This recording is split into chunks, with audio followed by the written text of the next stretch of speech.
ভাইরা আমার, কিয়ামতের আলামত সমূহের মধ্যে থেকে একটি হলো ইমাম মাহদির আবির্ভাব ঘটবে, প্রকাশ ঘটবে।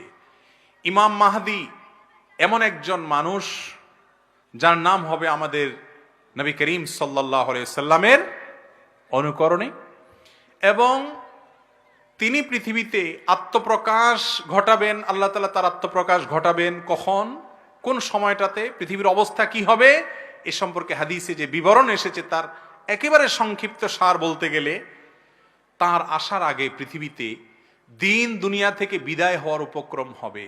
মানুষের ভিতরে দিনদারি থাকবে না। আস্তে আস্তে দুনিয়া সেদিকেই যাচ্ছে, ঠিক না ঠিক? মসজিদে মুসল্লি নাই, কিন্তু খেলার জন্য উন্মাদনার লোকের অভাব নাই।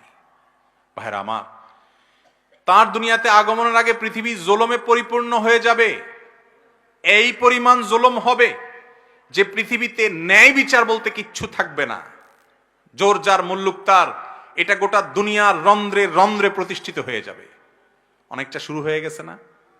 দেশে বিদেশে দুনিয়াতে সারা পৃথিবীতে আজ যাদের গায়ে জোর আছে তারা যা বলে সেটাই নীতি, ঠিক না ঠিক? ইউরোপিয়ানদের গায়ে জোর আছে, তারা যা বলে ওইটাই নীতি। আমেরিকানদের গায়ে জোর আছে, তারা যা বলে সেটাই নীতি। আজ দুর্বলদের কোনো না কথার দাম আছে, না আদর্শের দাম আছে, না তাদের কোনো অধিকার আছে, ঠিক না ঠিক?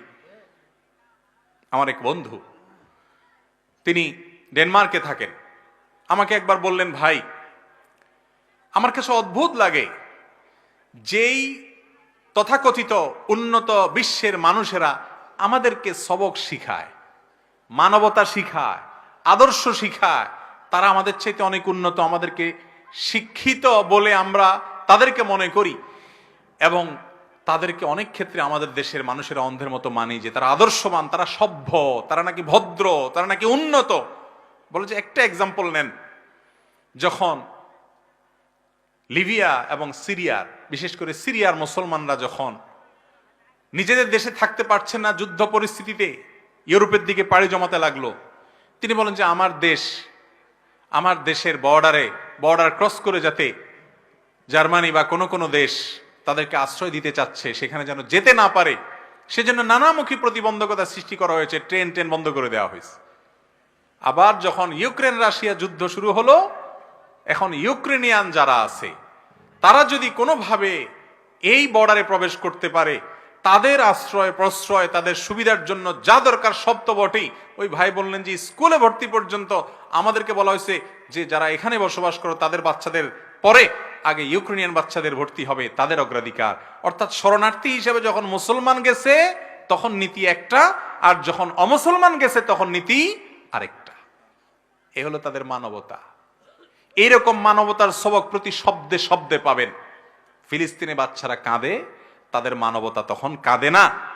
আর অন্য কোন জায়গার একটা কুকুরও যদি কাঁদে, একটা বিড়ালও যদি কাঁদে, সকল টিভির ক্যামেরা সেখানে কাঁদাকাঁদি শুরু করে, ঠিক না ঠিক? ভাইরা আমার, এইরকম জুলুম, এরকম অবিচার, এরকম গরমিল গোটা দুনিয়াতে শুরু হয়েছে, দিন দিন বাড়ছে। এটা বাড়তে বাড়তে যখন চরমে পৌঁছে যাবে, পৃথিবীর কোথাও ন্যায় বিচার বলতে কিচ্ছু থাকবে না, তখন ইমাম মাহদির আত্মপ্রকাশের সময় আসবে। মানুষ হতাশ যখন হবে, মানুষ নেতৃত্ব খুঁজবে, তখন ইমাম মাহদির আত্মপ্রকাশের সময় ঘনিয়ে আসবে। আল্লাহ রাব্বুল আলামিন তার আত্মপ্রকাশের আগে দাজ্জাল পাঠাবেন। দাজ্জালের অত্যাচার অবিচার চলবে, তার ফিতনা চলবে, যে ফিতনায় পতিত হয়ে অনেকেই দাজ্জালকে আল্লাহ মনে করে ঈমান হারা হবে। অনেক জাঁকজমকপূর্ণ দুনিয়া হবে এবং অনেক চমক সে দেখাবে। আজ পৃথিবীতে বহু চমক দেখে আমাদের অনেক মুসলমানের সন্তান বেঈমান হচ্ছে কি হচ্ছে না? বিজ্ঞানের চমক দেখে, এই চমক দেখে, সেই চমক দেখে আল্লাহর বিরুদ্ধে দাঁড়ায় যায়, আল্লাহর ব্যাপারে সংশয় সৃষ্টি হয়ে যায়। নবী করিম সাল্লাল্লাহু আলাইহি সাল্লাম ভবিষ্যদ্বাণী করেছেন এগুলো হবে। তো এরকম পরিস্থিতি হবে ভাইরা আমার। এমন কি দুর্ভিক্ষ দেখা দিবে কয়েক বছর, কোন বর্ণায় 3 বছরের কথা, কয়েক বছরের কথা বিভিন্ন বর্ণায় আসছে যে ইমাম মাহদির আত্মপ্রকাশের আগে পৃথিবীতে এরকম দুর্ভিক্ষ দেখা দিবে। এরপর আল্লাহ তাআলা ইমাম মাহদির আত্মপ্রকাশ ঘটাবেন, তিনি লড়াই করবেন দাজ্জাল এবং দাজ্জালিপনার বিরুদ্ধে, এবং আল্লাহ তাআলা তাকে এমন একটা শাসন দিবেন যে শাসনে আল্লাহর পক্ষ থেকে বারাকা আসছে, আসমান থেকে বারাকা আসছে, সবকিছুতে বরকত আছে। পৃথিবীতে আবার তিনি ইনসাফ এবং নিষ্ঠা দিয়ে পুরো পৃথিবীকে পরিপূর্ণ করবেন। ইমাম মাহদী আসবেন এবং তার আবির্ভাব হবে। বিভিন্ন হাদিস থেকে এটি সন্দেহের আলোকে সন্দেহাতীতভাবে এটি প্রমাণিত। অতএব আল্লাহ তাআলা আমাদের সকলকে ইমাম মাহদী আসা পর্যন্ত যদি আমরা বেঁচে থাকি তার কাতারে শামিল হওয়ার তৌফিক দান করুন।